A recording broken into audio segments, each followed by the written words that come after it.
dhawaada wiilashaydi waan ku faraxsanahay aad baan ugu faraxsanahay saaka suurtina inay baado ciidanka gorgor horta la yiraahdo taqaana dagaal gorgor la yiraahdo waa hawada duula waa la ku magacdan kor wuxuu u socdaa intaasoo fiid waddankeedan wuxuu wax ka arkaa intaasoo mayl socodkana wuxuu socdaa intaasoo kiiloomitir saacadii jara gorgorkaasaa laydinkugu magac dara maxaa la rabaa daqiiqada inaad waddanka ku jedhid meeshii cadow jiro mid kaleana u dheeriyo gorgorku subax walba beer buu ku quraacdaa adinku cansheele iyo waxaa cuntaa laakiin asuu beer buu ku quraacdaa hadda kabacdi waa la joojinayaa waxaa la rabaa badda salkeeda ciddii gashay in lagala soo bixiyo duurka ciddii gashay in laga soo bixiyo beerka uu ku quraacan jiray gorgorkuna midka shabaabka adinku ku quraacanaysaan insha allah billahi karim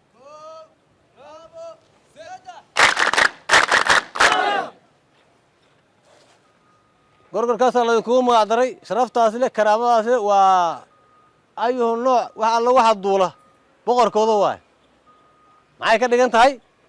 ciidanka Soomaaliya boqorkeedii waa tiin taasina inay ogaataan waan idinkaga mahad celinayaa sida sharafta leh oo karaamada leh oo quruxda badan leh oo aad diyaar ugu tihiin shaqadiinna waxaan rabaa warkayga ma badna military sideedu inuu hadlo gacantu ka hadlaa military waxaa la rabaa inay fahantaan military gacantu ka hadlaa bas cadowguna kula hadlaa hooyada Soomaaliyeed iyo aabaha Soomaaliyeed saanu yiraahdaa xushmada kalgacayl buu u muujiyaa waxbuu siiyaa gacantaasaa military ka hadlaa hadalkayga ma badna insha allah billahi kariim shaqooyin badan baa noo yaalla waxaan rabaa aad ku biiri doontaan hawlgallada socda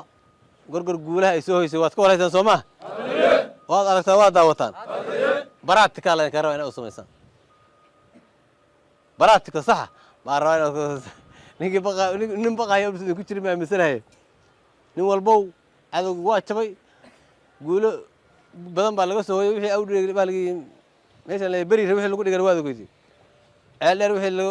ogeeyay qoladii saddexaad ma noqonaysaan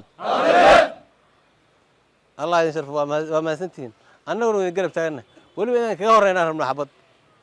iyo dagaalkaba annaga iyo taliyaha guutada iyo taliya ururada inaan hortiina galaan rabnaa oo aan dhimanno ku dhaawacno ilaahay waxaan ka doonaynaa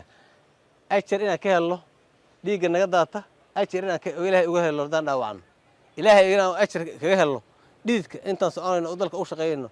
inaan ajar uga helno haddaan u dhimanna ilaahay inuu janno firdowso noogu bishaareeyo baan aaminsannahay saasaa la rabaa mar walbeeto inaad ogaataan qalbiina ku haysaan